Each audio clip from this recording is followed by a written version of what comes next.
Welcome to Life Stories, where one woman's silence wasn't weakness, it was strategy. What would you do if your own son slapped you across the face at Thanksgiving, then poured himself another glass of wine like nothing happened? Would you cry? Shout? Forgive? She did none of those things. She simply served herself another spoonful of mashed potatoes. But behind that quiet smile was a storm decades in the making, and by the time he realized what he'd really struck, it was already too late. This isn't just a story about betrayal. It's about what happens when a mother rewrites the rules of inheritance, justice, and what it means to finally choose yourself. Stay with us, because what comes next will change the way you think about family, forever. Let's begin. The knife sliced clean through the roasted turkey breast, steam curling into the air like ghosts of words unsaid. Eleanor Whitmore wiped her hands on a linen towel embroidered with tiny pumpkins and folded it neatly beside the platter. The kitchen was perfect, everything from the gleaming silver to the glazed sweet potatoes whispered tradition.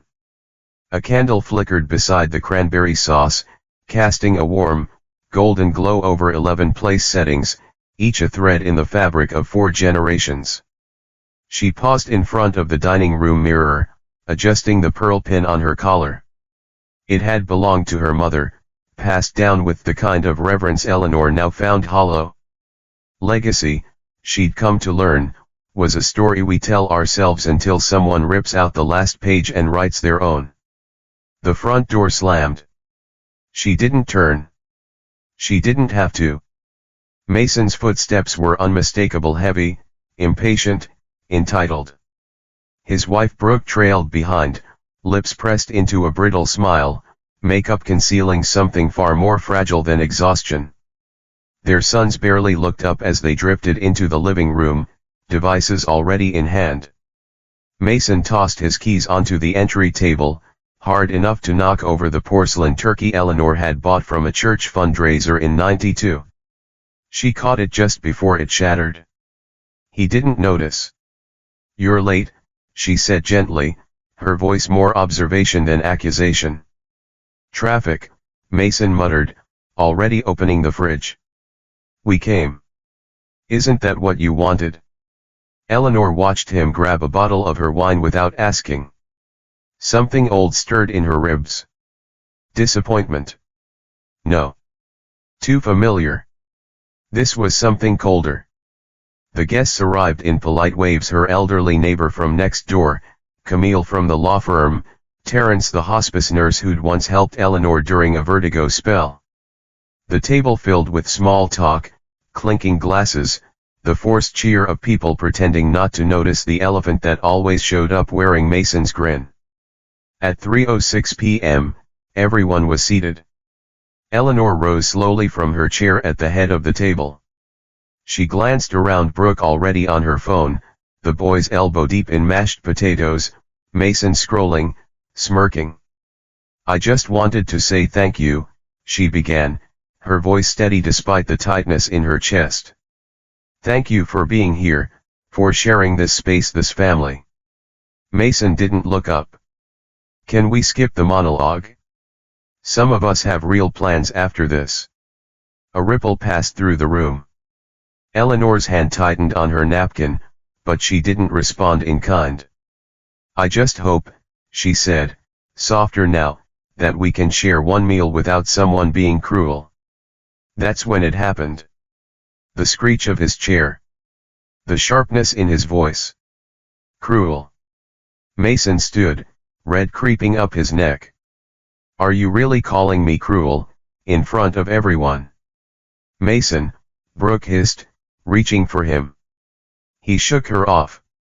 "I come here. I bring my family. I show up, and it's still not enough? You ruin everything, Eleanor. Every damn year." Her name in his mouth felt like venom. She tried again, quieter now. "Please lower your voice. You never change," he barked. "Always the victim. Always the saint."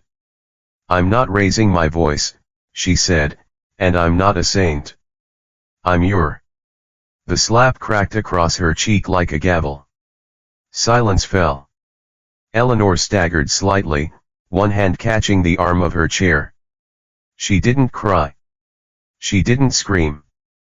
The heat bloomed beneath her skin, hot and humiliating. Brooke gasped. One of the children dropped his fork. Camille stood halfway, uncertain whether to intervene or bear witness. Eleanor looked at her son, really looked at him. Not the man he pretended to be.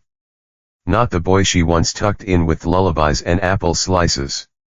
She saw something else entirely now. "Thank you," she said. Her voice was low, but it carried. "For making everything so clear." Mason blinked, thrown off by her calm. "You're insane," he muttered, turning away. She didn't answer. She simply sat, lifted the spoon, and served herself another helping of mashed potatoes. "Delicious," she said. That night, she iced her cheek in silence and packed leftover pie into small tins for every guest, her hands steady, movements deliberate. By morning, she had called Camille. "I'm ready," she said. "Start the process. I want him out." "Of everything." Camille hesitated. "Out of the will. Out of the house. Out of the trust. Out of my life." The lawyer's voice was soft but firm. "Then we'll begin." "But Eleanor, it won't be easy." "I don't need easy," she replied. "I need permanent." Later that week, as she sifted through dusty folders labeled Mason's college fund, family mortgage, and medical directive, she found something odd. A refinance form from 2022. Her name printed in lupa blue ink. But it wasn't her handwriting. Her fingers tightened. The signature had been forged. She scanned it. Sent it to Camille. The reply came back within minutes: "We escalate." Outside, the first snow of winter began to fall, coating her rosebushes in silence. Inside, Eleanor poured a glass of wine not to celebrate, but to calibrate. And upstairs, behind a false drawer in her old vanity, a forgotten iPad lit up on its own. Still logged in. Still syncing messages. Still listening. Would you have erased his name or begged for closure that would never come? Is there a line, even for a mother, where love ends and survival begins? The next message Mason sent would be the one that buried him, not with rage, but with receipts. Part 2 awaits. The iPad rested on Eleanor's lap like a living thing, its soft glow casting pale light across her knees in the otherwise dark study. She hadn't meant to keep it. Hadn't meant to leave it connected. But Mason had forgotten to sign out, and now she was staring into the back rooms of his digital mind. The screen blinked. New message, Brooke, Mason, she's acting cold again. Did you get into the bank account, Mason's reply came a moment later, jagged with impatience, not yet. She's paranoid since Thanksgiving, Brooke, well, she should be. You slapped her in front of everyone, Mason, and they still stayed for dessert. She'll cave, Brooke, or die trying. Mason, she'll be dead in a decade. We just have to smile until then, Eleanor stared. Not at the words they barely registered, but at the shape of them. The tone. The casual cruelty. The entitlement that felt less like malice and more like muscle memory. She felt nothing at first. Then everything. It wasn't just the slap. It was the plan.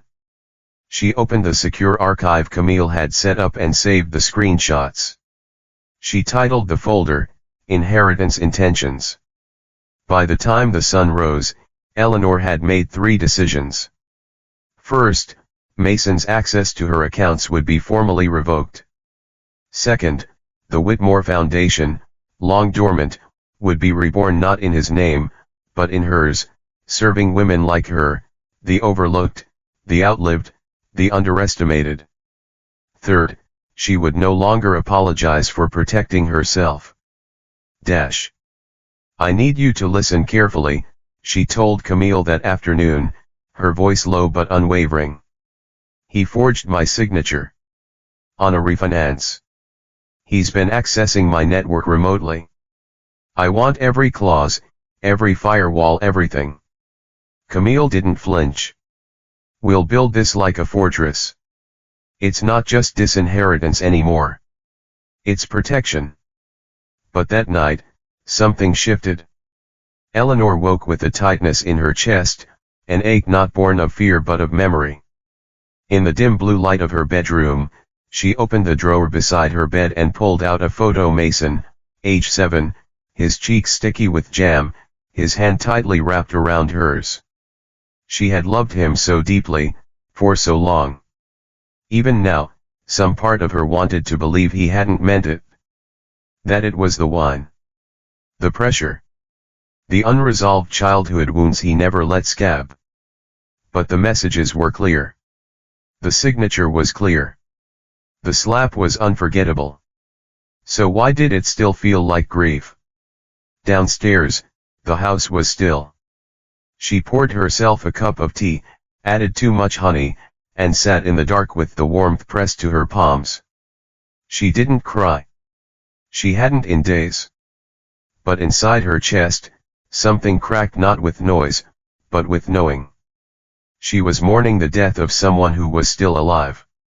2 days later, Camille called. The estate edits are ready. But there's something else. Eleanor stood at the kitchen window, watching a squirrel dig through her rosemary bush. Go on. A reference form came in. Mason applied for a job, used your name. You didn't authorize it? No, Eleanor said, so quiet the window panes almost swallowed it. Camille exhaled through her nose. Then we've got fraud layered onto forgery. Eleanor didn't speak for a moment. Then, take it all. The scholarship money. The college fund. The house. Every clause. Make it untouchable. And if he contests, let him. But later that evening, something unexpected arrived. A birthday card. No handwriting. No note. Just a blank, ivory card inside a cheap envelope. As if someone had wanted to say something but didn't know how. Or worse, thought they still had the right. Eleanor held it in her hands for a long time. Then, with calm precision, she fed it into the shredder. If silence was his message, this was hers. That weekend, she met with Camille to finalize the new estate structure. Every document glistened with clarity, no bloodline clauses, only behavior-based inclusion. The Whitmore Women's Fund was official. Ivy, Camille's daughter, was named as a secondary trustee. But the most personal addition sat at the end of her revised will. Forgiveness is not required for protection. It is optional, and it is mine to withhold. Camille looked up after reading it. You sure about this? I'm done waiting for apologies that don't come, Eleanor said. And I'm done letting guilt dictate structure. They were packing up when Camille paused. There's something you haven't told me, isn't there? Eleanor glanced at the framed family photo on Camille's desk. Mason's smile beamed out from 1998, arms wrapped around her shoulders. I didn't change because he hit me, she said. I changed because it felt like he'd always been waiting to. She walked to the door, paused, then turned back. And because I finally realized I was the only one still playing the role of the mother. Have you ever had to walk away from someone you raised, not because you stopped loving them but because they stopped seeing you as someone worth protecting? When Eleanor discovers the final betrayal, a betrayal woven into the very foundation of her home, the battle for legacy becomes a battle for truth. And the reckoning has only just begun. Eleanor didn't see the message until the next morning. It had slipped into the spam folder like it knew it didn't belong, like even the algorithm understood it was too late. Subject line: please, Mom.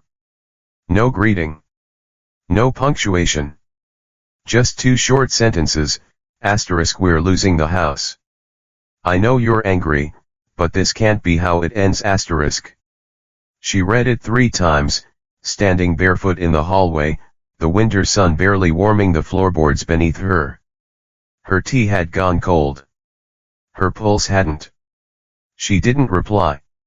Instead, she opened the drawer in her desk and pulled out the flash drive Camille had given her, the one marked final documents. Inside were her will, her trust, and the video testimony she had recorded in soft light and plain language.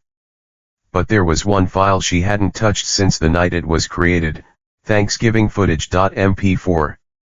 She clicked play. The screen blinked to life. The dining room appeared, familiar yet distant. She watched the scene unfold: the carving, the toast, the interruption, and then the slap. Her body jolted, even now, even from a distance. But this time, she wasn't watching herself as a victim. She paused the footage at the moment her head turned. A single frame. There it was. A flicker of something on her face, not rage. Not shock. Something closer to revelation. A smile. Small. Sharp. Devastating. The moment everything turned. She printed it. Black and white. Matte paper. She wrote underneath it in blue ink, "The day I started telling the truth." Then she framed it and placed it on the hallway shelf where family photos once stood. Later that week, Eleanor hosted her first board meeting for the Whitmore Women's Fund. Ivy sat beside her, taking notes with silent intensity. Camille dialed in from the courthouse. Dana, a scholarship recipient turned program director, brought fresh scones and ideas for expansion. No one asked about Mason. No one mentioned his name. But when they discussed applicant criteria, Eleanor offered only one rule: we don't require survival. We reward resistance. Afterward, she lingered at the table, tracing her fingers along the grain of the wood. The same table where he'd struck her. The same table where she had eaten in silence. The same table where, now, only voices of care remained. That night, the wind picked up. Rain tapped at the windows like an old friend asking to come in. Eleanor sat in her study, reading a letter from a woman in Minnesota who had just filed her first restraining order against her son. "Your story gave me permission," she wrote, "to believe myself." Eleanor closed the letter gently, folded it like something sacred, and placed it in the box labeled "Sisters I've Never Met." Then came the knock. Not the bell. A knock familiar, flat, insistent. She didn't move at first. Then she walked, slowly, to the door, careful to stay just out of view of the peephole. She already knew who it was. Mason. She waited. Another knock. Then, "Mom. Please. I know you're in there." She said nothing. "I got the notice," he went on. "The foundation. The trust. Everything's gone." She leaned her forehead against the door, eyes closed. "I made mistakes," he said. "I lost my temper. But you've punished me enough. Don't erase me. I'm your son." She finally spoke, but not loud enough for him to hear. "You erased yourself." He knocked again, softer now. "Please just talk to me. I'm still your family." Eleanor turned away from the door. Her family was in the kitchen, baking scones and rewriting grants. Her family was across the country, filing restraining orders and signing scholarship letters. Her family was in letters, in meetings, in all the names she'd chosen because they showed up with care, not DNA. The knocking stopped. She waited until his footsteps disappeared before unlocking the door, stepping outside barefoot, letting the rain soak through her nightgown like a baptism. Then she closed the door and locked it again. The next morning, Camille delivered the final legal notice. Mason had forged not one, but two documents. A warrant for investigation had been quietly approved. Eleanor didn't feel triumph. She felt clean. Later, as snow began to drift in quiet sheets across the backyard, Eleanor recorded her last video. No makeup. No script. Just her, sitting by the window with the rosemary bush behind her bare, frost-tipped, still alive. If you're watching this, she said, then I've died. But I hope what I built outlives me. I hope you understand that I didn't leave behind a will. I left behind a warning. A blueprint. A quiet revolution. She looked down at her hands, steadier now than they had ever been. I stopped waiting for him to apologize. I stopped pretending that being a mother meant being a martyr. I didn't bury my pain, I documented it. And I passed that documentation on like armor, like firewood, like gospel. She looked into the camera one last time. To the women who think they have to wait until it's bad enough, it already is. You don't need bruises to build boundaries. You don't need proof to protect your peace. She reached forward and ended the recording. That night, Eleanor placed the flash drive in the fireproof box, next to her trust, her deed, and a photo of the rosemary bush in full bloom. Weeks later, she passed quietly in her sleep. No hospital. No chaos. Just stillness. Camille found her seated in the reading chair by the window, a glass of water on the table, and a letter left on top of the guest book. It read: Asterisk, you can lose your bloodline and still keep your soul. You can die alone and still leave behind a crowd. You can be struck and still choose how the story ends. Asterisk. Camille didn't cry. She didn't have to. She signed the final transfer that afternoon. The house would become the Whitmore haven for women. On the mantel sat the framed photo, Eleanor's still face frozen at the moment of clarity. Below it, a plaque read, asterisk not erased. Rewritten asterisk. What part of Eleanor's story stayed with you the longest? Share your thoughts in the comments. Comment 100 if the story touched you. Where in the world are you watching from today? If this story meant something to you, share it with someone who needs to hear it. Thank you for watching Life Stories.